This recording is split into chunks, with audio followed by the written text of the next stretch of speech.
Hi everyone! So somebody asked me the other day, how long does it take me to make one of my eyeshadow state videos? And I figured what better way to show you than to just kind of do a video of me editing it. I will tell you that the actual making of the video itself takes me anywhere from 12 to... I've had them take 20-25 minutes. I am still learning. I am not that great, and I probably should take longer, but I don't.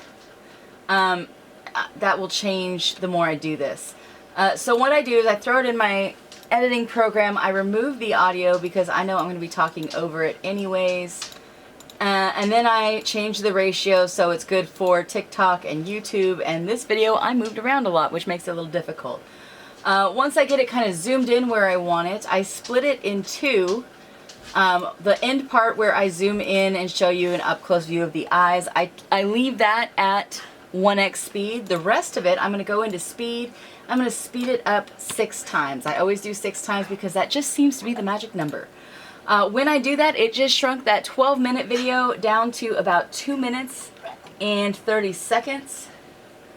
So now that I've got it the length that I want,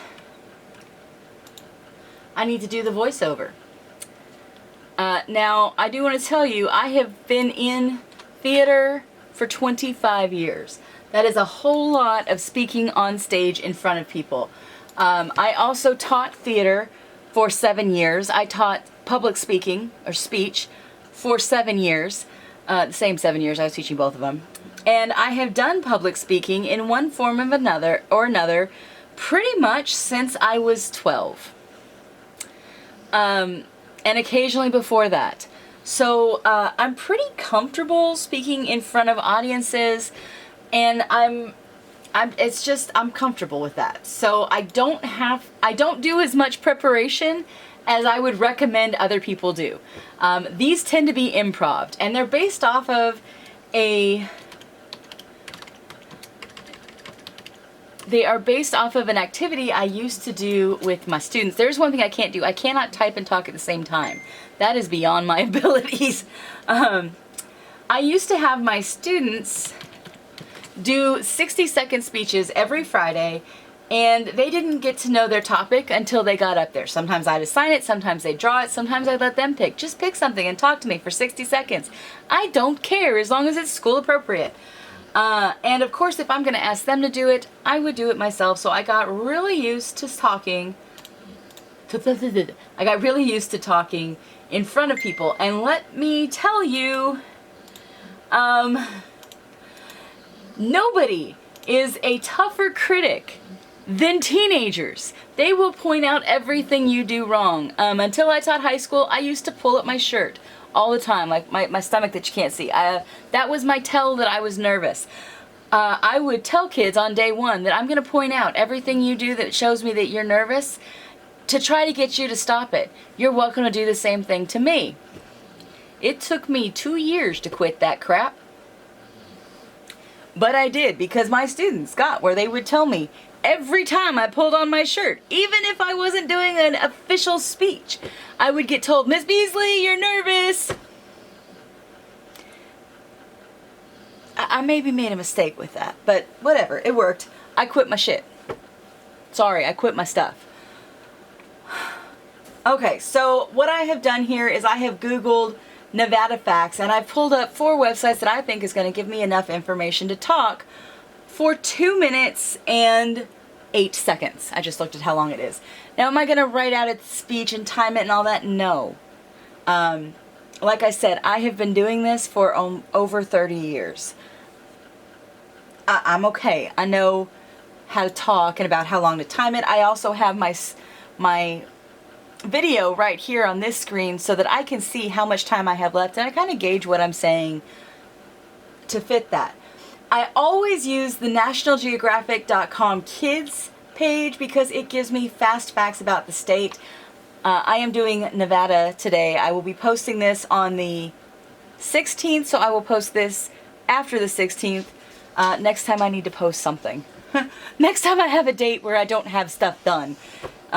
This will be my little filler. Surprise, sometimes you gotta do that. I don't know, I thought it'd be funny. Maybe nobody else will like it, we'll see. So I always use the kids.nationalgeographic.com. It gives me the fast facts right up front that I always say. And it's usually in the same like format, so I know where to scroll to see stuff. Although this is missing one of the things it normally has, but that's okay. Then I'm gonna just kind of glance at the other pages. I did not like pick these pages before. I've never read them. I'm just gonna kind of scan over it to see what kind of stuff it has. Oh, that's cool. I definitely want to talk about that. Okay. Okay. So I've kind of scrolled. I've got an idea. Okay, this site definitely has some cool stuff. The history page, we're gonna look at that. So motto. Okay, so this has some good stuff. I'm actually gonna move it up a little bit because I do put them in the order that I'm going to use them. And I always try to have at least one more website that I think I'll need in case I run out of things to say. So I've got all of that. Interestingly, I have not seen anything about Las Vegas, which surprises me. I really thought I would end up talking about Las Vegas here. Okay, this site is 50states.com/facts/Nevada. I've used 50states.com several times in this. I don't claim to have come up with all the information myself. There are resources out there. What I do is put it in my own words. Yes, even though I haven't read it, one of the things I learned in my time teaching and doing public speaking is to read about 2 sentences ahead of what I'm saying. And that kind of lets me adjust and sound a little more natural. It does sometimes cause trouble, so don't just start trying that. You will trip over your tongue. It takes practice. So practice the skill, and then you won't have to practice your speech as much. But shh, that's a little tip from me to you. The last thing I'm going to do is I'm going to Google Nevada State Mineral. Because I collect and sell crystals. Like you can see, I have a ton of crystals here. I adore crystals. Ooh, I didn't know that. So I always like to talk about the state mineral. It's just one of the things I am always going to throw in these videos. So I make sure to specifically Google that. I have never ever heard of that mineral. If I see a word or a mineral that I don't know how to pronounce, I'm going to test it a couple of times before I try to say it. Molybdenum. Molybdenum, that's how it's going to be pronounced. I don't know if it's right or not. We're going to go with it.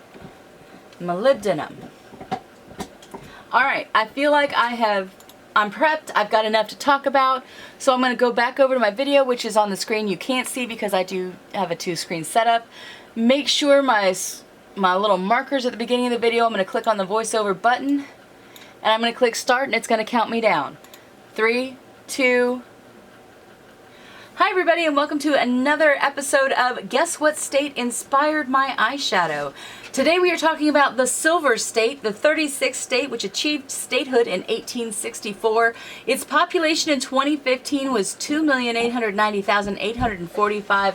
It's another state where its capital and its biggest city are 2 separate places. Its state bird is the mountain bluebird, and its state flower is the sagebrush.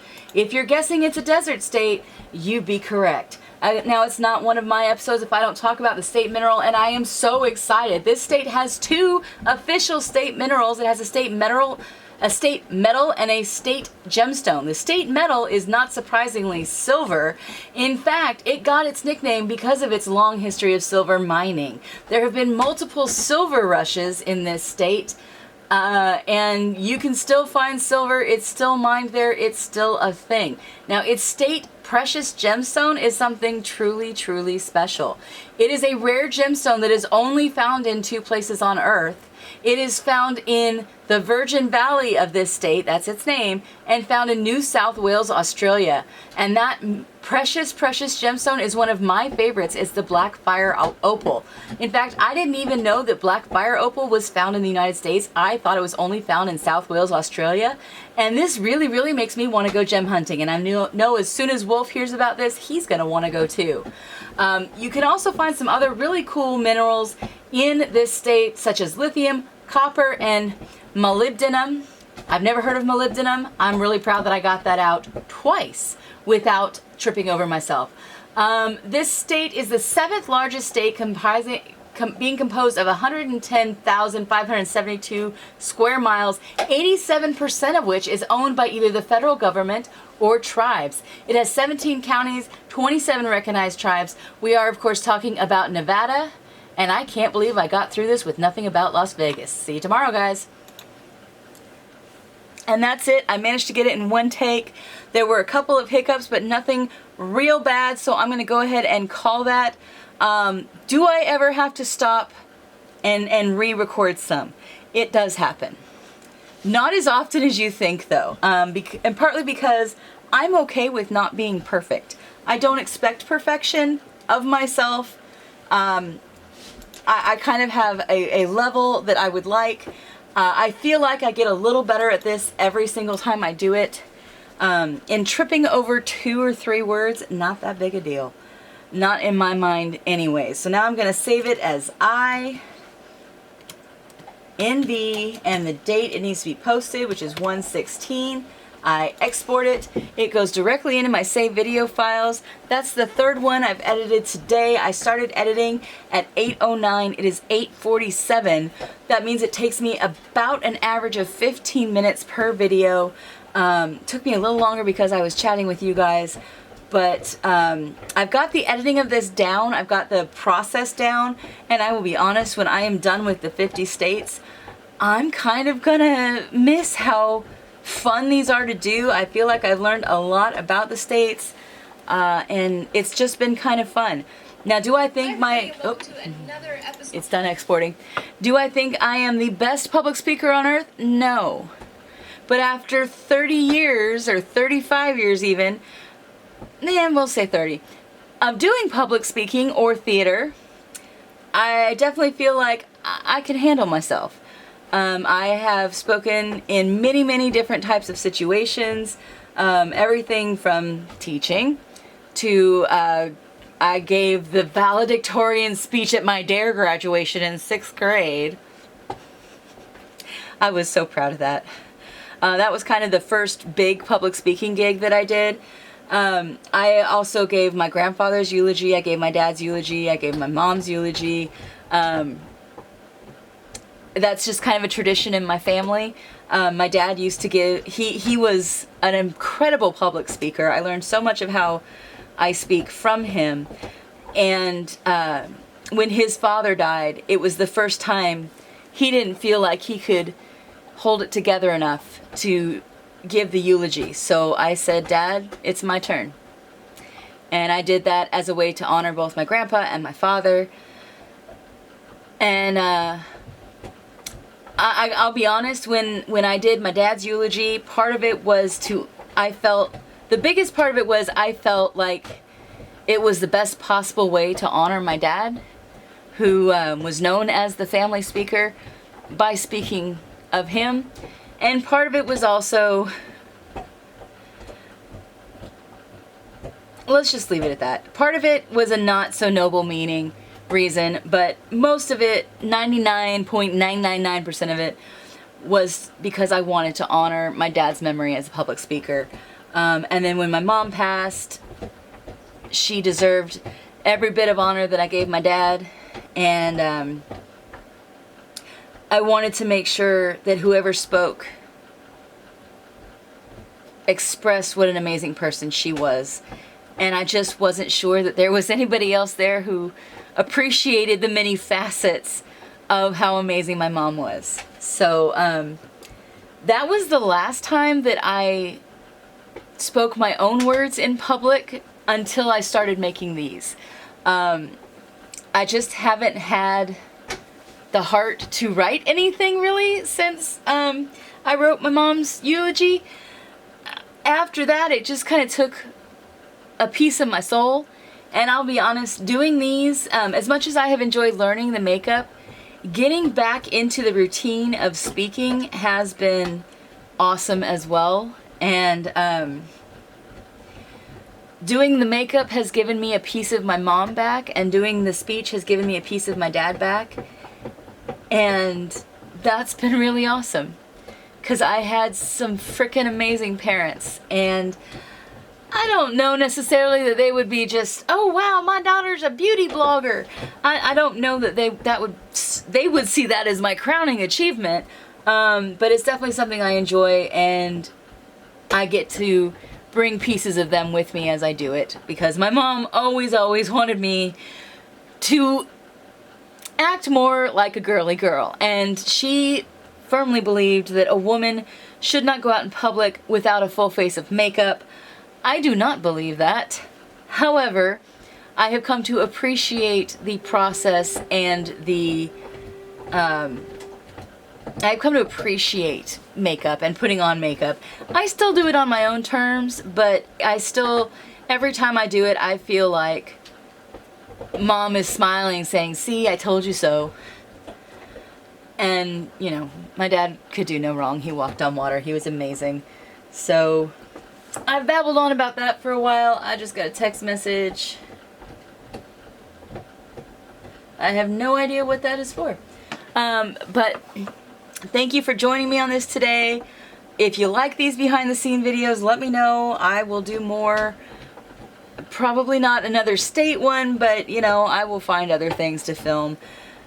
Thanks for hanging out with me. Catch you tomorrow.